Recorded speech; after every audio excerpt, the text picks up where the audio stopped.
Sa ngalan ng Ama at ng Anak at ng Espiritu Santo, Amen. sumainyo ang Panginoon. At sumaiyo rin. Tayo po ngayon ay nasa ikalabing-anim na linggo sa karaniwang panahon. Mga kapatid, tinipon tayo bilang kaanib na angkan ng Diyos. Kaya dumulog tayo sa maawaing Panginoong nagpapatawad ng lubos. Sinugong tagapagpagaling sa mga nagsisisi, Panginoon, kaawaan mo kami. Panginoon, kaawaan mo kami. Dumating na tagapag-anyayang mga makasalanay magsisi, Kristo, kaawaan mo kami. Kristo, kaawaan mo kami. Nakaluklok ka sa kanan ng Diyos Ama para ipamagitan kami. Panginoon, kaawaan mo kami. Panginoon, kaawaan mo kami. Kaawaan tayo ng makapangyarihang Diyos, patawarin tayo sa ating mga kasalanan at patnubayan tayo sa buhay na walang hanggan. Amen.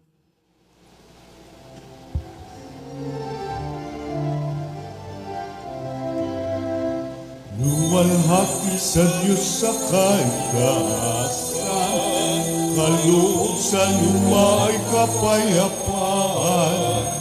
Pinupuri ka at ipinagdaral, sinasamba ka dahil sa dakilang kalwalhatian. Panginoon naming Diyos, Hari ng langit, Amang makapangyarihan. Panginoong Jesucristo, itong anak ng Diyos, Kordero ng Ama, ikaw nag-aalis ng mga kasalanan ng sanlibutan. Tanggapin mo ang aming kahilingan, ikaw na naluluklok sa kanan ng Ama, maawa ka sa amin. Alamang ang Panginoong Jesucristo, kasama ng Espiritu, sa walhati ng Ama. Amen, Amen, Amen,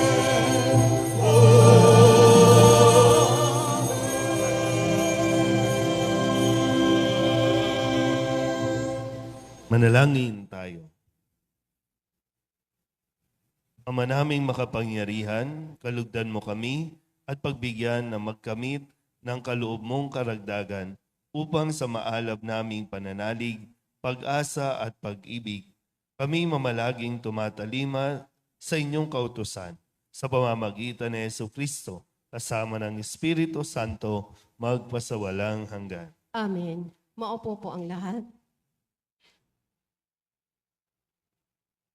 Sa halip na ipagtanggol at busugin ang bayan ng Diyos, inabuso ng mga hari at ng mga pinunong relihiyoso ng Huda ang kapangyarihang ipinagkaloob sa kanila.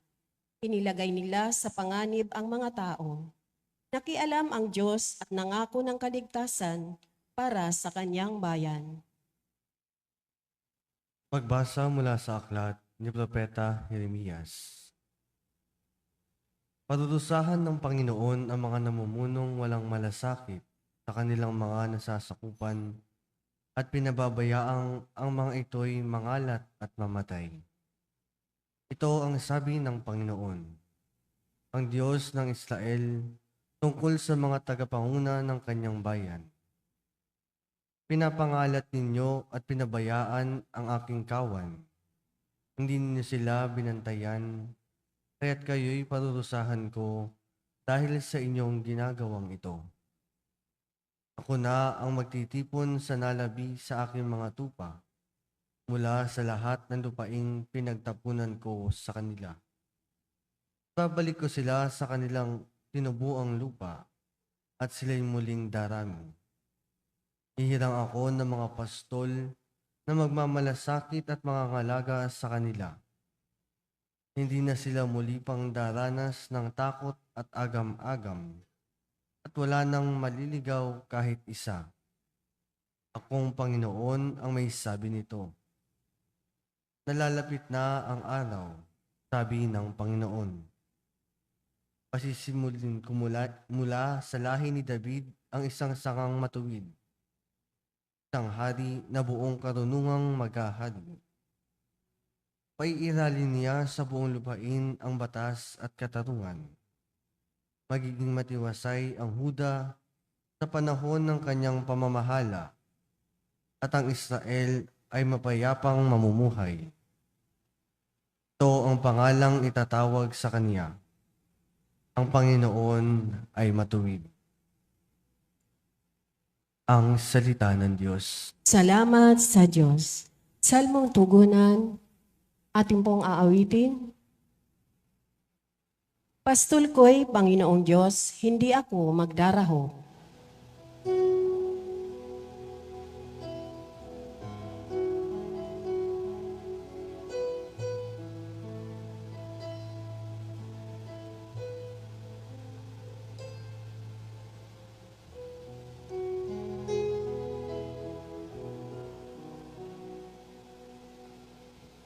Pastol ko'y Panginoong Diyos, hindi ako magdaraho.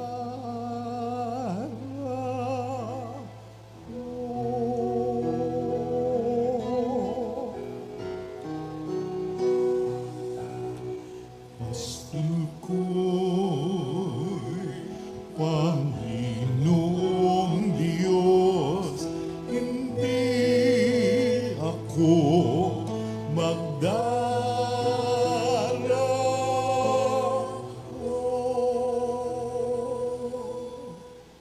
Panginooy aking pastol, hindi ako magkukulang. Ako'y pinahihimlay sa mainam na pastulan, at inaakay niya ako sa tahimik na batisan. Binibigyan niya ako niyong bagong kalakasan. Pastol ko'y Panginoong Diyos, hindi ako magdaraho.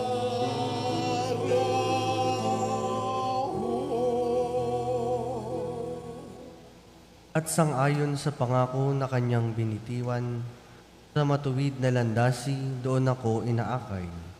Kahit na ang daang iyo'y tumatahak sa kadimlan, hindi ako matatakot pagkat ika'y kaagapay. Ang tungkod mo at pamalo, ang gabay ko at sanggalang. Pastol ko'y Panginoong Diyos, hindi ako magdaraho.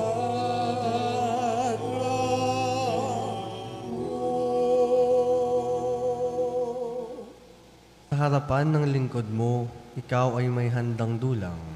Ito'y iyong ginagawang nakikita ng kaaway. Nalulugod ka sa akin na ulo ko ay langisan, at pati na ang kalis ko ay iyong pinaapaw. Pastol ko'y Panginoong Diyos, hindi ako magdaraho.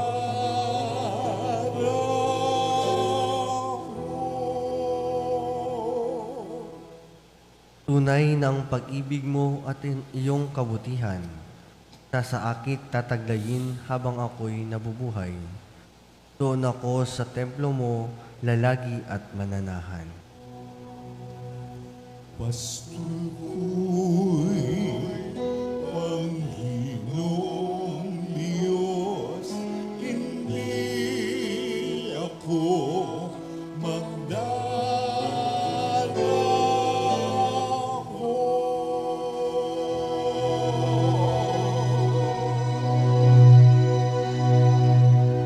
Pastol ko'y Panginoong Diyos, hindi ako magdaraho.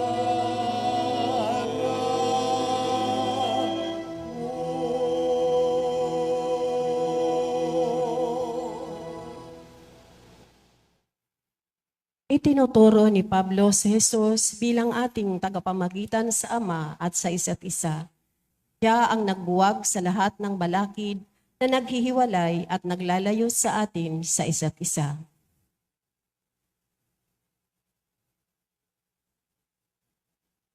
Pagbasa mula sa sulat ni Apostol San Pablo sa mga taga-Efeso. Mga kapatid, ngayon, dahil sa inyong pakikipag-isa kay Kristo Jesus, kayong dating nasa malayo ay nailapit sa pamamagitan ng kanyang kamatayan. Ipinagkasundo niya tayo, kaming mga Hudyo at kayong mga Hintil ay kanyang pinag-isa. Sa pamamagitan ng kanyang katawan, pinawi niya ang alitan na parang pader na pinaghihiwalay sa atin. Pinawalang bisa niya ang kautusan, pawang mga utos at tuntunin upang pag-isahin sa kanyang ang dalawang bayan at nagahari ng kapayapaan. Sa pamamagitan ng kanyang kamatayan sa krus, pinakasan niya ang alitan ng dalawang bayan. Kapwa pinanumbalik sa Diyos at pinagbuklod sa iisang katawan. Naparito si Kristo at ipinangaral sa lahat ang mabuting balita ng kapayapaan sa inyong mga Hintil na malayo sa Diyos at sa mga Hudyo na malapit sa Kanya. Dahil kay Kristo, tayo'y kapwa makalalapit sa Ama sa pamamagitan ng Espiritu. Ang salita ng Diyos. Salamat sa Diyos. Tumayo po ang lahat.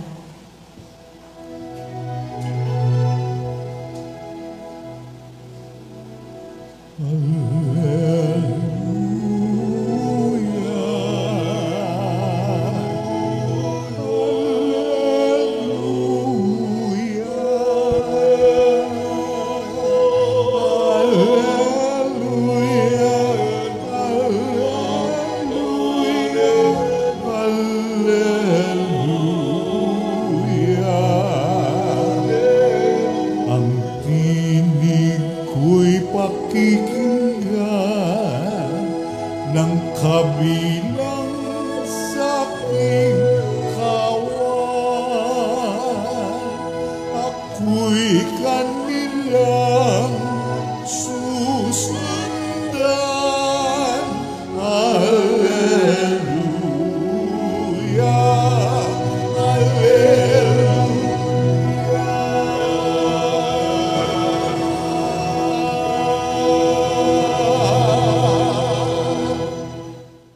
Sumainyo ang Panginoon. At sumaiyo rin. Ang mabuting balita ng Panginoon ayon kay San Marcos. Papuri sa iyo, Panginoon.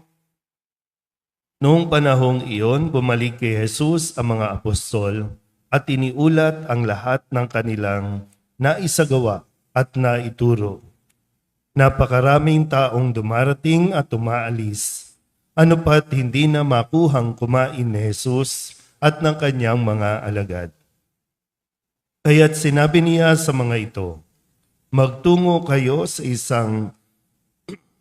ilang na pook upang malayo sa karamihan at makapagpahinga kayo ng kaunti.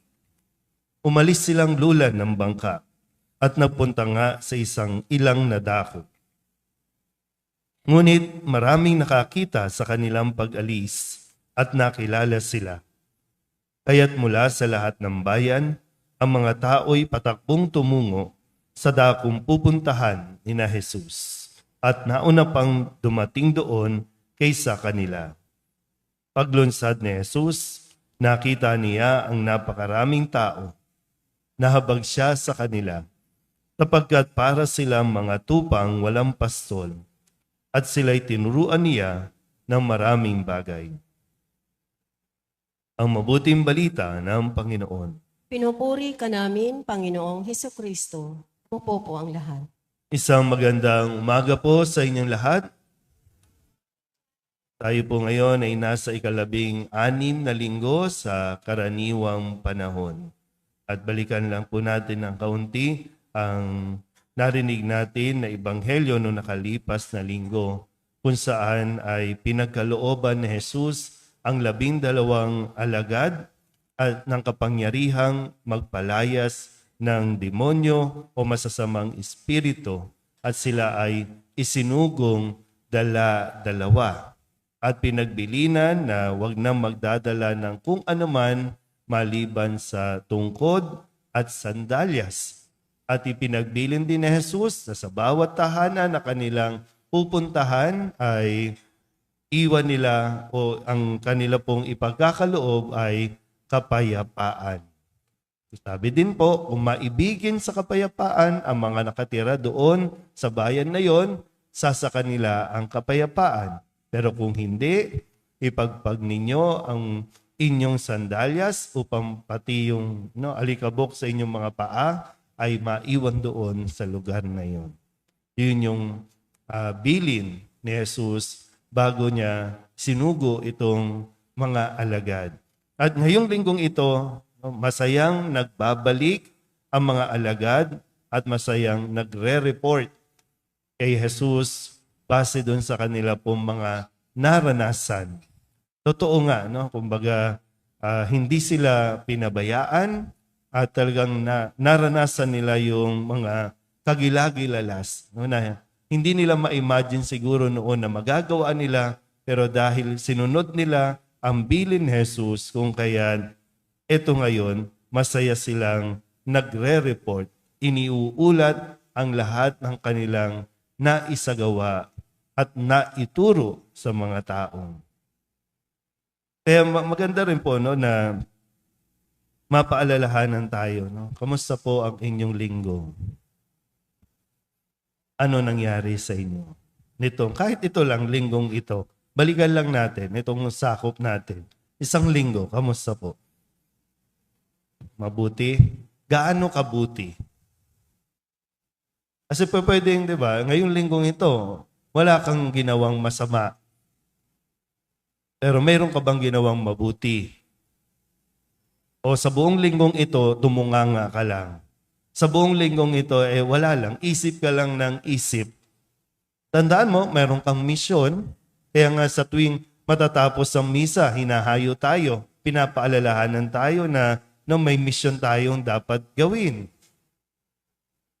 So ngayon, nagbabalik tayo, nagtitipon tayo. Masaya ka ba na nagpupunta dito? Masaya ka ba na makikipag-usap sa Diyos?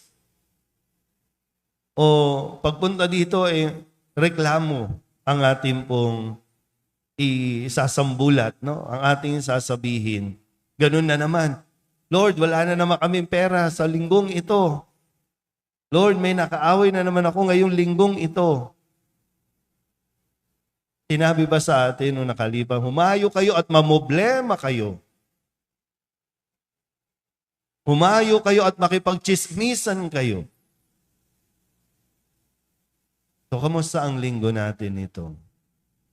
Para bang dito, sa karanasan ng mga alagad, naging productive yung mga alagad.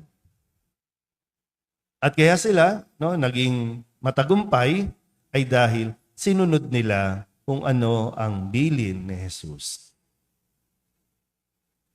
So ngayon, ulitin ko ang tanong, kamusta ang linggo ninyo?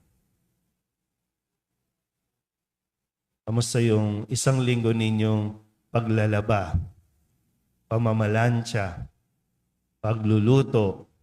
Masaya nyo bang nagawa yan? O puro reklamo? Sa mga nagtatrabaho, naging productive ka ba din sa inyong trabaho? O lagi na lang nagrereklamo? Ang tagal naman ng sweldo. Ubos na ang sweldo. Kasi di ba, yung makita mo na naging productive ka, ibig sabihin, nagkaroon ka ng silbi sa linggong ito, malaking kaginhawahan yon o sa nararamdaman ng isang tao, nagkakaroon kasi ng sense of purpose. Di ba? Yung nagkakaroon ka ng purpose.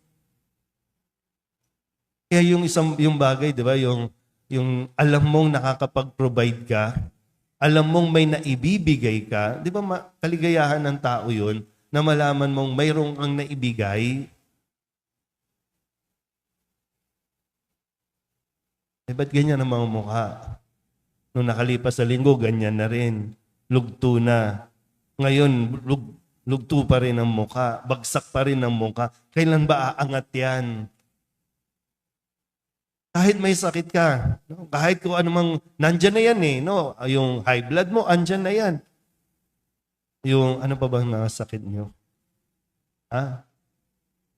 Diabetic, nandyan na yan. Hindi na mawawala yan. Pero hindi ibig sabihin na magmumukmuk ka at ganyan na yung mukha mo at sasabihin mo na lang na wala ka ng silbi kasi lahat ng tao, hanggat nabubuhay, may silbihan. Maliban na lang sa kung paano mo nga ito tinitingnan. Kahit may sakit ka, magagawa mo pa rin kung ano ang misyon na ibinibigay sa iyo. Kaya nga kung may sakit ka, pero lumabas ba sa bibig mo ang salita ng Diyos? Kapag may nakikipag-usap ba sa iyo, na ituturo mo sa kanila yung mga bagay na itinuturo ni Jesus?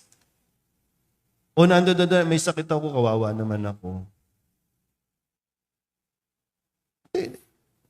Bakit tinahayaan ng Diyos na manatili ang sakit mo dyan?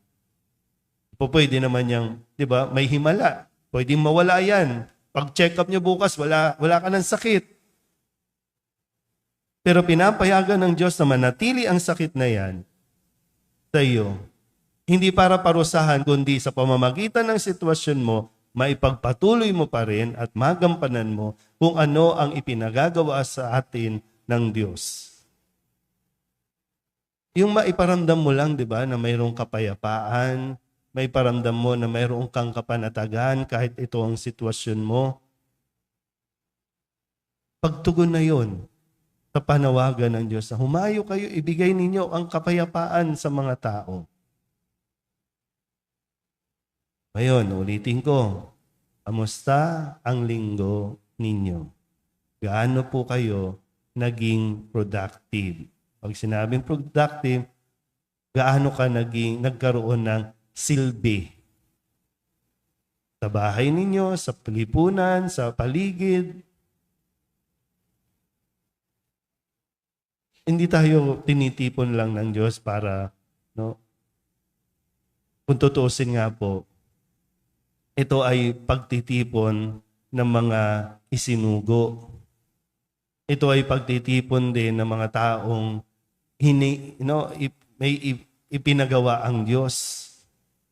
Kaya sinasabi, di ba, hindi naman nauubos eh. Kaya nga dito, di ba, sinundan sila ng napakaraming tao.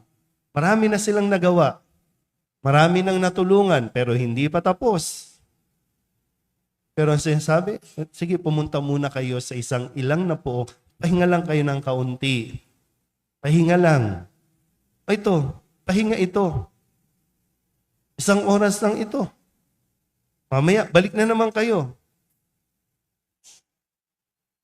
Pero pagbalik niya ba, mag-iingay ba kayo? Magrereklamo na naman.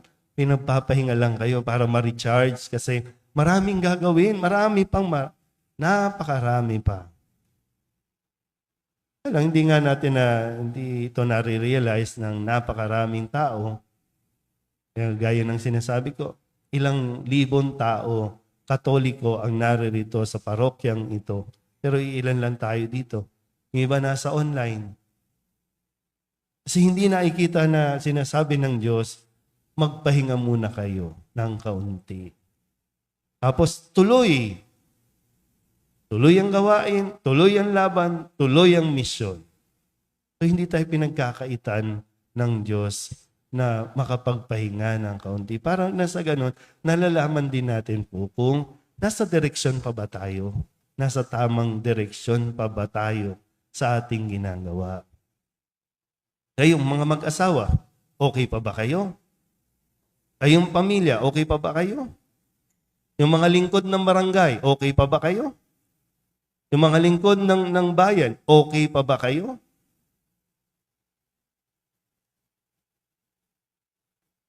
So, bigyan natin ng halaga ang pagtitipon na ito.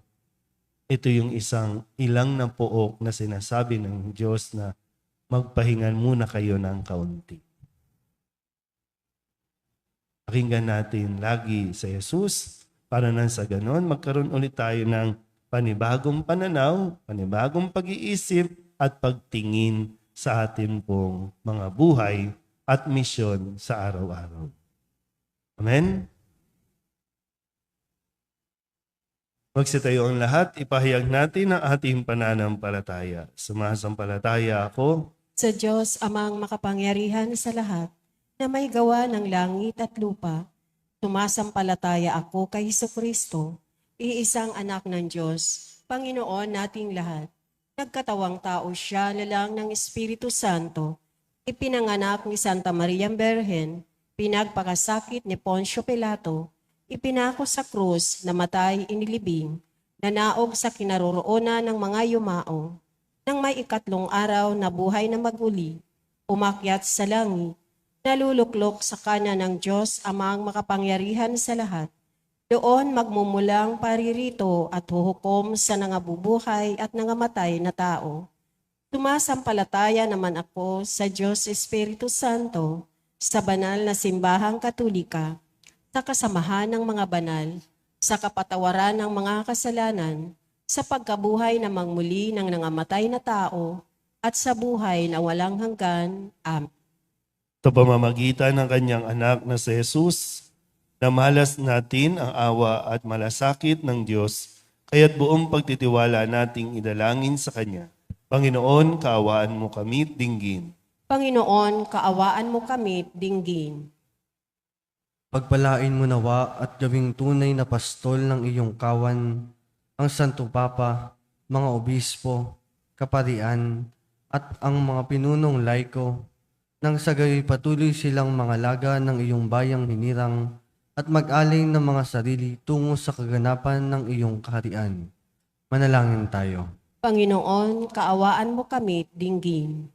Tulungan mo, Diyos Ama, ang mga namumuno sa aming pamahalaan na sundan ng halimbawa ni Jesus na mabuting pastol.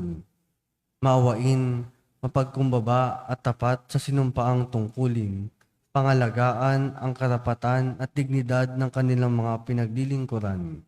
Manalangin tayo. Panginoon, kaawaan mo kami, dinggin. Tulutan mo nawang madama ng mga taong tigib ng kalungkutan at naliligaw ng landas ang pag-ibig mo sa pamamagitan ng pagkahandili ng pagtulong ng kanilang mga kapwa-tao. Manalangin tayo.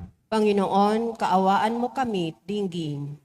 Gabayan mo sa kani-kanilang mga misyon ang mga relihiyoso at relihiyosa upang manatili silang tapat sa iyong kalooban. O Diyos Ama, naway akayin at tipunin nila ang mga tupang nangalat mula sa iyong kawan. Manalangin tayo. Panginoon, kaawaan mo kami, dinggin. Ipamalas mo, Diyos Ama, ang liwanag ng buhay sa mga kapatid naming nahimlay, nang sa gayon manatiling buhay ang kanilang pag-asang sila'y muling mabubuhay. Manalangin tayo. Panginoon, kaawaan mo kami, dinggin.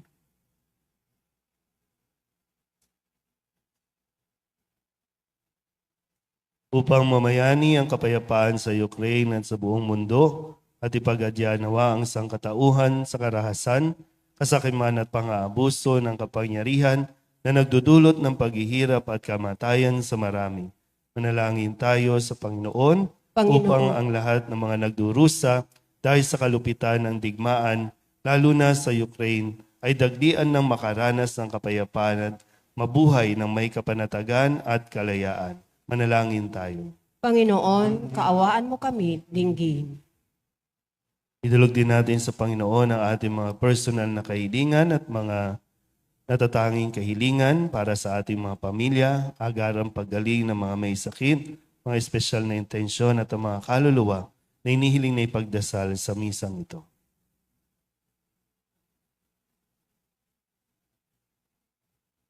Ang lahat ng ito inihiling namin sa ngalan ni Kristo, aming Panginoon. Amen. Maupo po ang lahat.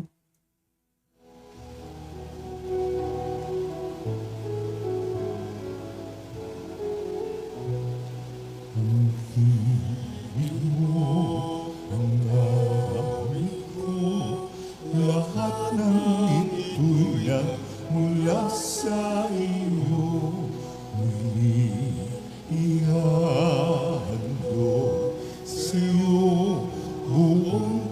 puso kong inaalay sa'yo, O Diyos, O Panginoon, lahat ay biyayang aming inampon, aming buhay at kakayahan. Ito'y para lamang sa'yo, kalwalhatian.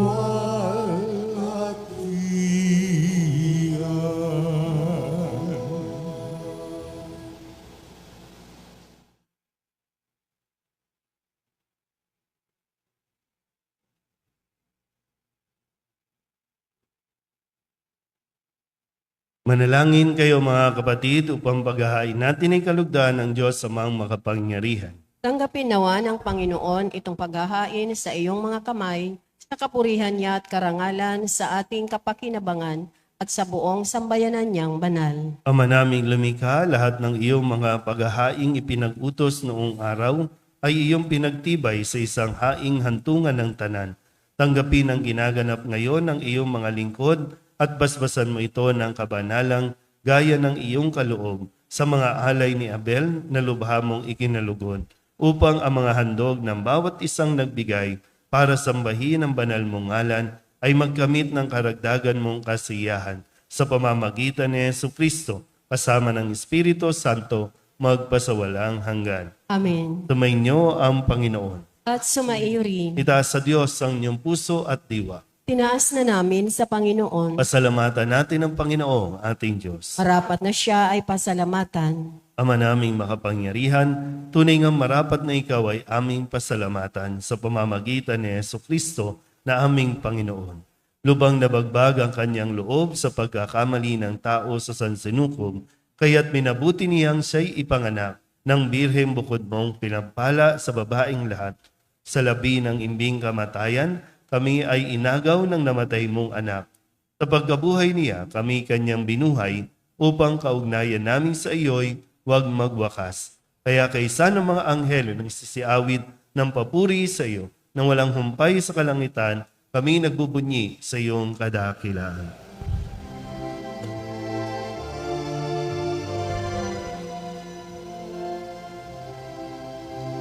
Santo, Santo, Santo, Panginoong Diyos makapangyarihan, napupuno ang langit at lupa ng kalwalhatian mo. Hosana sa kaitaasan, pinapalang na paririto sa ngalan ng Panginoon. Hosana sa kaitaasan.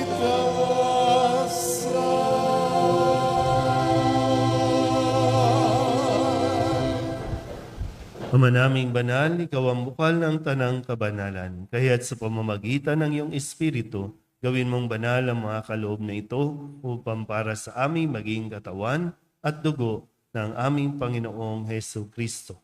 Bago niya pinagtiis ang kusang loob na maging handog, hinawakan niya ang tinapay, inasalamatan kaniya, pinaghati-hati niya iyon, iniabot sa kanyang mga alagad at sinabi, tanggapin ninyong lahat ito at kanin, ito ang aking katawan na ihahandog para sa inyo.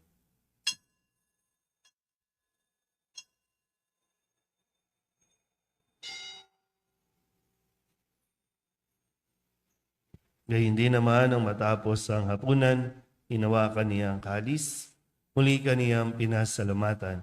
Iniabot niya ang kalis sa kanyang mga alagad at sinabi, tanggapin ninyong lahat ito at inumin. Ito ang kalis ng aking dugo, ng bago at walang hanggan tipan, ang aking dugo na ibubuhos para sa inyo at para sa lahat sa kapagpapatawad ng mga kasalanan. Gawin ninyo ito sa pag-alaala sa akin.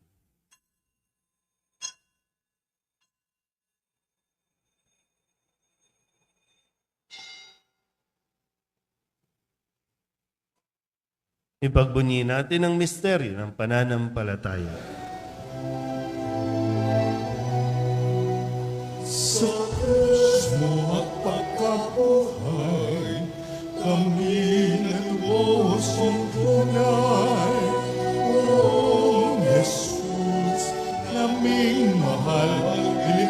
mo kami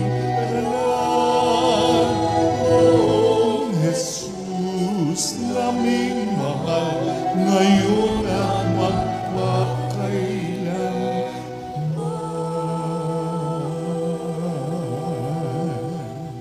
Ang mga ginagawa namin ngayon ang pag-alaala sa pagkamatay at muling pagkabuhay ng iyong anak. Kaya tiniaalay namin sa iyo ang tinapay na nagbibigay buhay at ang kalis na nagkakaloob ng kaligtasan.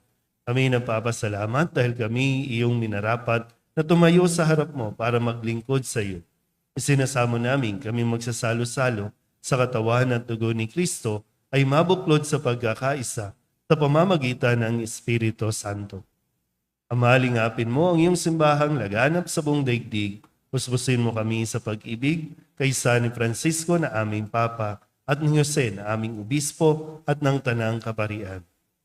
Alalahanin mo rin ang mga kapatid naming nahimlay na may pag-asang sila'y muling mabubuhay, gayon din ang lahat ng mga pumanaw. Awaan mo sila at patuloyin sa iyong kaliwanagan. Awaan mo at pagindapating kaming lahat na makasalo sa iyong buhay na walang wakas. Kaysa ng mahal na Birhen Maria na ina ng Diyos, ng kabiyak ng puso niyang si San Jose, kaysa ng mga apostol at ng lahat ng mga banal na namuhay dito sa daigdig ng kalugod-lugod sa iyo, may pagdiwang nawa namin ang pagpupuri sa kararangal mo sa pamamagitan ng iyong anak na aming Panginoong Heso Kristo. Sa pamamagitan ni Kristo, kasama niya at sa Kanya, ang lahat ng parangal at papuri ay sa iyo, Diyos amang makapangyarihan, kasama ng Espiritu Santo, magpasawalang hanggan. Amen. Amen. Amen.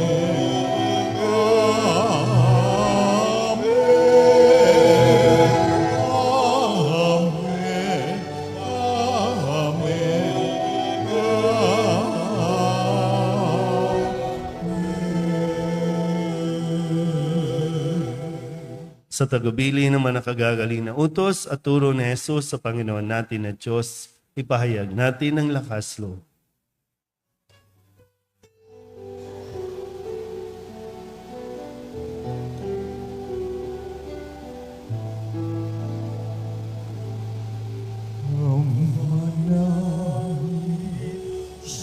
Sumasalangit ka, sambahin ang ngalan mo, mapasamin ang kaharian mo, sundin ang loob mo, dito sa lupa para ng sa langit, bigyan mo po kami ngayon ng aming kakanin sa araw-araw at patawarin mo kami sa aming mga sala para ng pagpapatawan namin sa nagkakasala sa amin at huwag mo kaming ipahintulot sa tukso. Nagpiyadya mo kami sa lahat ng masama. Inihiling namin kami iadya sa lahat ng masama, pagkalooban ng kapayapaan araw-araw, iligtas sa kasalanan at ilayo sa lahat ng kapahamakan, samantalang aming pinananabikan ang dakilang araw ng pagpapahayag ng tagapagligtas naming sa Hesu Kristo. Sapagkat sa'yo ang kaharian,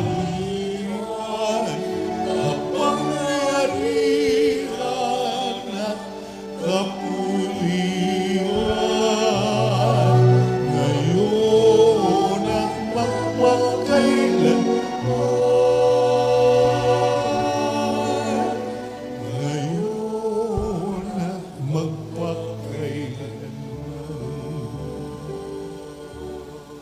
Panginoong Heso Kristo, sinabi mo sa iyong mga apostol, kapayapaan ang iniiwan ko sa inyo, aking kapayapaan ang binibigay ko sa inyo.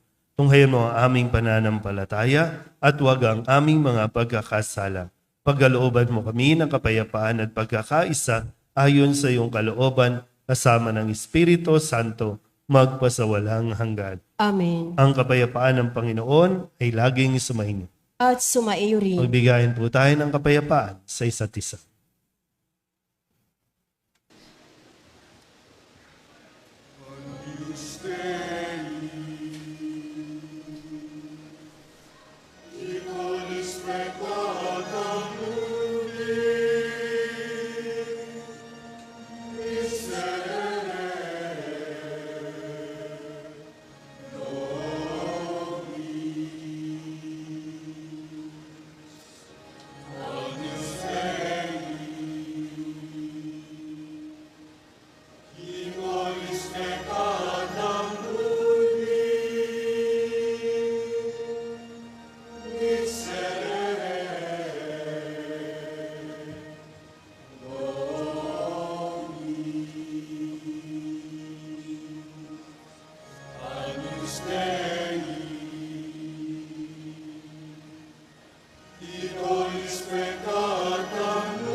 Ito ang kordero ng Diyos. Ito ang nag-aalis ng kasalanan ng sanlibutan.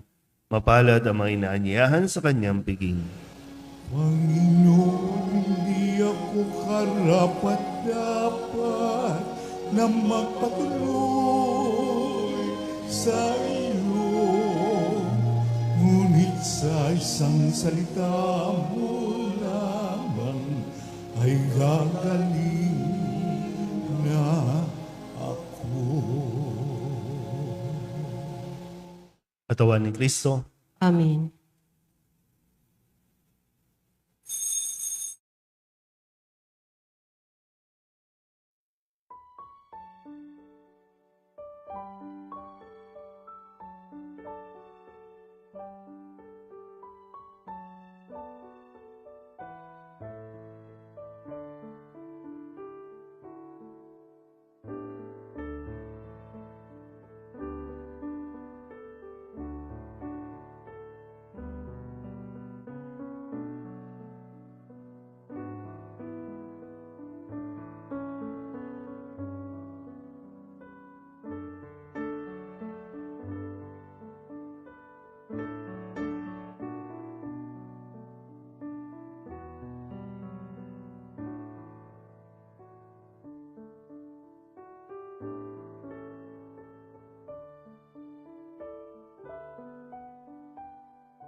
Tumayo po ang lahat.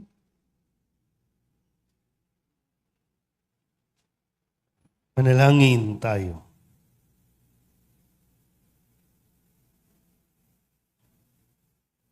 Ama naming mapagmahal, manatili kang kapiling ng iyong sambayanan na ngayoy pinapakinabang mo sa iyong sariling buhay at gawin mong kami pasulong na makahakbang mula sa dati naming pagkamakasalanan patungo sa pagbabagong nagdudulot ng iyong kabutihan sa pamamagitan ni Jesucristo kasama ng Espiritu Santo magpasawalang hanggan. Amen. Sumainyo ang Panginoon At sumaiyo rin. at pagpalain kayo ng makapangyarihang Diyos, Ama at Anak at Espiritu Santo. Amen. Tapos sa banal na misa, humayo tayo sa kapayapaan ni Kristo. Salamat